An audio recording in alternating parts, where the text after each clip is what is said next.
அன்பான பிக்ஷன் நேயர்களே, நாம இன்னைக்கு பார்க்க போற தலைப்பு குரு பெயர்ச்சி பலன்கள் 2026. அந்த சீரீஸ் நம்ம ஏற்கனவே பார்த்துட்டோம்ல. அதுல கன்னி ராசிக்கான பலன்களை தான் நாம இந்த வீடியோல பார்க்க போறோம். ஏற்கனவே மேஷம் முதல் சிம்மம் ராசி வரை இருக்க 5 ராசிகளுக்கான குரு பெயர்ச்சி பலன்கள் 2026 வீடியோ போஸ்ட் பண்ணியிருக்கோம். அது பிளேலிஸ்ட்ல இருக்கு. நீங்க அதை பார்த்து தெரிஞ்சுக்கலாம். அண்ட் தேவைப்படுற உங்க ஃப்ரெண்ட் சர்க்கிள், ஃபேமிலி சர்க்கிளுக்கு நீங்க ஷேர் பண்ணலாம். சரிங்களா? நாம இப்போ கன்னி ராசிக்கான பலன்கள் பார்க்க போறோம். அதுக்கு முன்னாடி நம்ம சேனலை யாராச்சும் சப்ஸ்கிரைப் பண்ணலாம், சப்ஸ்கிரைப் பண்ணிக்கோங்க. வாங்க நம்ம இப்போ வீடியோக்குள்ள போகலாம். அதே போல அதுக்கு முன்னாடி இன்கேஸ் உங்களுக்கு ஏதாச்சும் பர்சனலாக கன்சல்டேஷன் தேவைப்பட்டுச்சு அப்படின்னாலும், இல்லை வேற ஏதாவது ஸ்பெசிஃபிக் டவுட் இருந்தாலும், ஸ்பெசிஃபிக் வீடியோ எதாவது தேவைப்பட்டாலும் நீங்கள் கமெண்ட்ஸ் போஸ்ட் பண்ணலாம், இல்லை வாட்ஸ்அப்பில் கான்டாக்ட் பண்ணலாம். சரிங்களா? சரி, வாங்க நம்ம வீடியோக்குள்ள போகலாம். கன்னி ராசி கடந்த ஒரு வருடமாக கன்னி ராசிக்கு 10ஆம் இடமான மிதுன ராசியில் சஞ்சரித்து வந்த குரு பகவான் மே 26, 2026 காலை 11:08 மணி அளவில் மிதுன ராசியிலிருந்து கடக ராசிக்கு பெயர்ச்சியாக இருக்கிறார். கடகராசியில பார்த்தீங்கன்னா குரு பகவான் உச்சமடைவார். அந்த கடகராசின்றது கன்னி ராசிக்கு 11ஆம் வீடு. கன்னி ராசியும் மிதுன ராசியும் பொதுவாக பார்த்தீங்கன்னா புதனோட வீடு. புதனுக்கு கன்னி 2ஆம் வீடு தனஸ்தானம். மிதுன புதன் இருக்குல்ல, புதன் மிதுனத்தில் இருக்கிறப்ப மிதுனம் ரைட்டா, அந்த மிதுனத்துக்கு 2ஆம் வீடு தனஸ்தானம். கன்னி ராசிக்கு 11ஆம் இடம் பார்த்தீங்கன்னா லாபஸ்தானம். அதாவது புதனுக்கு எப்பொழுதுமே குரு பகவான் பணம், நகை, அதாவது லாபத்துங்களை, தனத்தை கொடுக்கக்கூடிய இடத்துல குரு பகவான் இருப்பார். இந்த கடகராசியில குரு சஞ்சரிக்கிறப்ப ஏன் அப்படின்னா, உங்களுக்கு நல்லா பார்த்தீங்கன்னா எப்பொழுதுமே பார்த்தீங்கன்னா புதன் குரு 2 பேருமே அவர் இருக்கிற வீடெல்லாம் பார்த்தீங்கன்னா எதிராளி வீடு மாதிரி இருக்கும். அதாவது தன வீட்டுக்கு நேர் எதிர் வீடு 7ஆம் வீடு பார்த்தீங்கன்னா மிதுன வீடு. அதே போல பார்த்தீங்கன்னா மீனத்துக்கு நேர் எதிர் வீடு பார்த்தீங்கன்னா கன்னி. 2லையும் புதன் இருப்பார். குருவுடைய புதல்வன் தான் புதன். அதனால்தான் குருவுடைய அனைத்து செயல்பாடும் புதனும் பண்ணுவாங்க. அவங்க அப்பாவோட தொழிலெல்லாம் பண்ற மாதிரி இருக்கும். அதாவது ஜோதிடம் பண்றது சரி, படிப்பு, கல்வி, எழுத்து எது பார்த்தீங்கன்னா அந்த குருவும் புதனும் ஆல்மோஸ்ட் சிமிலராகவே கேரக்டரிஸ்டிக் இருக்கும். சரிங்களா? அப்படிப்பட்ட புதன் பகவானுக்கு வீடாகிய கன்னி வீடு உங்களுடைய ராசி. அந்த ராசிக்கு 11ஆம் வீட்டில் குரு உச்சமடைந்து உங்களுக்கு லாபங்களை மட்டுமே கொடுக்க போகிறார். பொதுவா 11ஆம் வீட்டில் எந்த கிரகம் அமர்ந்தாலும் நல்லது செய்யும். சரிங்களா? அப்படிப்பட்ட 11ஆம் வீட்டில் லாபஸ்தானத்துல குரு பகவான் சஞ்சரிக்க போகிறார். அப்படி சஞ்சரிக்கிறதுனால என்னென்ன பலன்கள் கிடைக்க போகுது உங்களுக்கு, அதை பத்தி தான் நம்ம இதில் பார்க்க போறோம். சரிங்களா?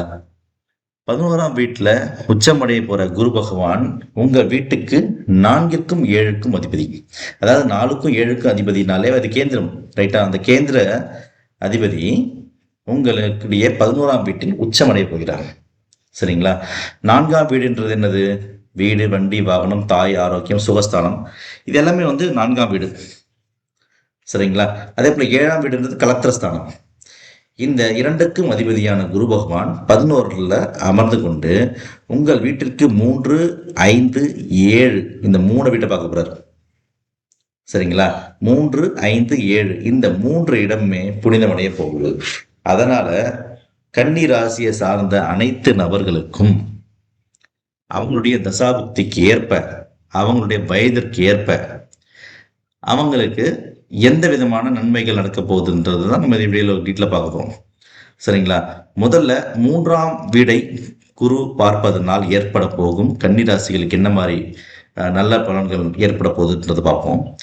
3ஆம் வீட்டில் குரு பகவான் சஞ்சரிக்கும் போது நீங்க எடுக்கிற முயற்சி அனைத்திலுமே வெற்றி கிடைக்கும், லாபங்கள் கிடைக்கும். நீங்க ஒரு விஷயம் நீங்க ஆரம்பிக்கிறீங்க, எந்த விஷயமா இருந்தாலும் தொடங்குறோம், ஒரு முயற்சி நீங்க எடுத்தாலே அதுல வெற்றி கைகூடும், லாபங்கள் அது மூலயமா ஈட்ட முடியும். சரிங்களா?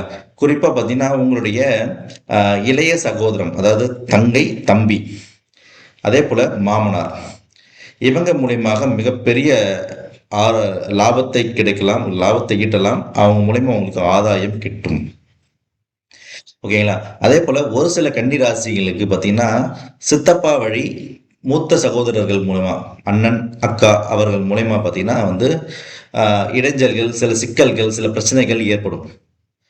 சரிங்களா? 11ஆம் வீட்ல லாபத்த கொடுத்தாலும், அவங்க மூலியமா கொஞ்சம் அலைச்சலையும், கொஞ்சம் வந்து பிரச்சனைகளையும் குடுக்க நேரிடும். அவங்கவங்க தசாபுக்திக்கு ஏற்ப.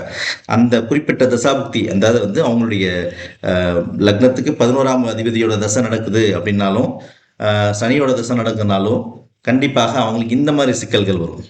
மத்தபடி குரு பகவான் 3ஆம் இடத்துல எடுக்கிற முயற்சி அனைத்தையுமே வெற்றி கொடுப்பார். மாமனார் மூலியமா நிச்சயமாக உங்களுக்கு மிகப்பெரிய ஆதாயத்த குடுப்பார். அதுல துளி அளவு டவுட் கிடையாது யாருக்குமே. சரிங்களா? அதே போல உங்கள் வீட்டிற்கு 5ஆம் வீடாகிய மகர ராசியை பார்க்கிறார் 7ஆம் பார்வையாக. ஸோ அதனால பிள்ளைகளின் திருமணம் அதாவது வந்து நீங்க வந்து ஒரு மத்தியம வயசுல இருக்கீங்க. உங்களுக்கு மத்தியம வயசுலயோ இல்ல வந்து ஒரு 60 வயசு, 50 வயசு, 60 வயசுல இருக்கப்ப, உங்களுடைய குழந்தை வந்து உங்களுடைய பசங்க வந்துட்டு இப்போ கல்யாண வயசுல இருக்காங்க, திருமண வயதுல இருக்காங்க அப்படின்னு பார்த்தீங்கன்னா, அவங்களுக்கு திருமண வாழ்க்கை அமையும். திருமணம் கைகூடும். ஓகேங்களா? அதே போல பார்த்தீங்கன்னா, ஆ திருமண வாழ்க்கை கிடைக்கும், குழந்தை கிடைக்காதவங்களுக்கு குழந்தை கிடைக்கும். இந்த மாரி விஷயம்லாம் வந்துட்டு நடக்கும். சரிங்களா? அதே போல பார்த்தீங்கன்னா, ஆ உங்களுடைய அ பூர்வ புண்ணிய ஸ்தானம் மிக பலமாகும். ஸோ நீங்க போன ஜென்மத்தில பண்ண புண்ணியங்கள்லாம் உங்களுக்கு வந்து நல்லது செய்ய ஆரம்பிக்கும். அதேபோல பூர்வீக சொத்துக்கள் உங்களுக்கு வந்து சேரும். அப்பா வழி அப்பா இருக்கார்ல, அவர் மூலியமா வர வேண்டிய சொத்துக்கள்லாம் வந்து சேரும். குலதெய்வ வழிபாடு உங்களுக்கு வந்து ரொம்பவே வந்து முன்னேற்றங்கள குடுக்கும். குலதெய்வம் வந்து உங்க வீட்டிலேயே வந்து உங்களுக்கு சஞ்சரிக்கும். உங்களுக்கு நீங்க எதிர்பார்த்த எல்லாத்தையுமே குடுக்கும். அதனால குலதெய்வ வழிபாடு மட்டும் ஒரு வாட்டி பண்ணிடுங்க. ஏன்னா 5ல குரு பார்க்குறப்ப பார்த்தீங்கன்னா, குலதெய்வ வழிபாடு கண்டிப்பா பண்ணணும். பண்ணாலும் பண்ணலனாலும் குரு பகவான் உங்க வீட்டுக்கு வரதான் போறாரு. வர்ற குரு வர்ற குலதெய்வம் குலதெய்வம் எப்படி இருந்தாலும் வராது போகுது உங்க வீட்டுக்கு. அப்படி இருக்கப்ப நீங்க வரவேற்கணும்ல. அதுக்காக நீங்க போய் கும்பிட்டு வர்றது நல்லது. சரிங்களா? இதே போல 9ஆம் பார்வையாக உங்க வீட்டுக்கு 7ஆம் வீட்டை பார்க்கிறார் குரு பகவான். அப்படின்றப்ப பார்த்தீங்கன்னா எப்படின்னா வந்து, ஆ பாக்கிய பார்வையாக அவருடைய வீட்டையே அவர் பார்க்க போறாரு. அங்க சனி இருக்கிறாரு. சனி ஏற்கனவே சப்தம ஸ்தானத்தில் சஞ்சரித்து உங்களை 7ஆம் பார்வையாக உங்கள பார்த்துக் கொண்டிருக்கிறார். அப்படி பார்க்கிறப்ப தவறு செய்தவர்கள் மாட்டிக்கொள்வார்கள். கன்னி ராசியில யாராச்சும் வந்து தவறான வழியில தொழில் செய்றாங்க, தவறான வழியில பிசினஸ் செய்றாங்க, லாபங்கள் அதிகமா எதிர்பார்த்து பண்றவங்க, மத்தவங்கள ஆட்டிட்யூட் காட்டிட்டு ஒரு மாரி வந்து முதலாளித்தனத்த காட்டிட்டு அப்படி இருக்கவங்கலாம் பார்த்தீங்கன்னா, இந்த டைம்ல வந்துட்டு இந்த 2 1/2 வருஷம் சனி பகவான் மீனத்துல இருக்கிற 2 1/2 வருஷம் பாதிக்கப்படுவாங்க. அப்படிப்பட்டவங்களுக்கு கூட ஒரு சின்ன ஒரு 1 வருஷம் வந்து உங்களுக்கு வந்து ஒரு பாஸ் குடுத்திருக்காரு குரு பகவான். இந்த பார்வை குரு பார்வை உச்சமடைஞ்சு குரு பார்வை வந்து கன்னி மீன ராசிய பார்க்கறதுனால, சனியோடைய கோபங்கள் கொஞ்சம் குறைப்பாரு. சனி உங்களுக்கு என்னென்ன தண்டனைகள் குடுக்குறோ, அதுல 1 வருஷம் நீங்க கொஞ்சம் தப்பிக்கலாம். இந்த 1 வருஷத்த நீங்க கரெக்ட்டா யூஸ் பண்ணிக்கிட்டு, நீங்க பண்ண தப்புகள் எல்லாம் பிராயச்சித்தம் தேடிட்டீங்கன்னா, அடுத்த அந்த 1 வருஷம் முடிஞ்சு குரு பகவான் மாறுன அப்புறம், சனி பகவான் உங்களுடைய அவருடைய கரிசன பார்வையால உங்களுக்கு கொஞ்சம் அந்த தண்டனைகளை குறைப்பார். ஸோ அதனால இந்த 1 வருஷத்த வந்து உங்களுக்கு ஒரு நல்ல டைமா நீங்க எடுத்து ஒரு சின்ன ஒரு உங்களுக்கு ஒரு வாய்ப்பா ஏத்துக்கிட்டு, அத வந்து நீங்க சரி பண்ண பாருங்க. சரிங்களா? மொத்தத்துல இந்த சனி பெயர்ச்சி, குரு பெயர்ச்சி 2மே பார்த்தீங்கன்னா, கன்னி ராசிக்கு ரொம்ப சாதகமா தான் இருக்குது. சனி பெயர்ச்சி 7ல இருந்தாலும், அந்த நல்லது பண்றவங்க எல்லாருக்குமே அமோகமான பாராட்டுகளையும், அமோகமான லாபத்தையும், அமோகமான எதிர்காலத்தையும் சனி பகவான் குடுக்க தான் காத்துருக்காரு. யாராச்சும் வந்து அதர்ம வழியில போறவங்களுக்கு மட்டும் தான் சிக்கல் குடுப்பார் சனி பகவான். பட் குரு பகவான் 11ல இருந்து கொண்டு லாபங்கள்ல குடுத்துக்கிட்டே இருக்க போறாரு. அத உங்களுக்கு வந்து பெறதுக்கான கைகள் தான் பத்தாம போக போகுது. ஸோ அதனால வந்து ஒரு 2, 3 சூட்கேஸ் கூட ரெடி பண்ணி வச்சுக்கோங்க. அவ்வளோ பணம் வரப்போகுது. நான் சொல்றது சிரிப்பா இருந்தாலும் நடக்க போற உண்மை இதுதான். ரைட்டுங்களா? அதனால வந்து நீங்க வந்து இந்த வாய்ப்ப கரெக்ட்டா மிஸ் பண்ணாம கரெக்ட்டா யுட்டிலைஸ் பண்ணிக்கோங்க. ஒரே விஷயம் நீங்க என்ன பண்ணணும்னா, நேர்மையா தொழில் பண்ணுங்க, உத்தியோகம் பண்ணுங்க, எது வேணா பண்ணுங்க. ஆனா டெஃபினட்டா உங்களுக்கு லாபங்கள் வரும். சரிங்களா? வேறு ஏதாச்சும் உங்களுக்கு சந்தேகம் இருந்தால் என்னுடைய வாட்ஸ்அப் நம்பரில் என்னை காண்டாக்ட் பண்ணலாம். என்னுடைய டிஸ்பிளேல இருக்கிற நம்பர் 9003854112 இதில் வாட்ஸ்அப்பில் என்னை காண்டாக்ட் பண்ணுங்கள். வாட்ஸ்அப்பில் காண்டாக்ட் பண்ணால் இமீடியட்டாக நான் உங்களுக்கு ரெஸ்பாண்ட் பண்ணுவேன். நீங்கள் ஃப்ரீ கன்சல்டேஷன், நீங்கள் தேவையான சின்ன சின்ன டவுட்ஸ் எதாவது கேட்கலாம் கேட்டுக்கலாம். கமெண்ட்ஸ்லேயும் போஸ்ட் பண்ணால் நான் ரிப்ளை பண்ணுவேன். வாட்ஸ்அப்லேயே நான் காண்டாக்ட் பண்ணால் ரிப்ளை பண்ணுவேன். ஓகேங்களா?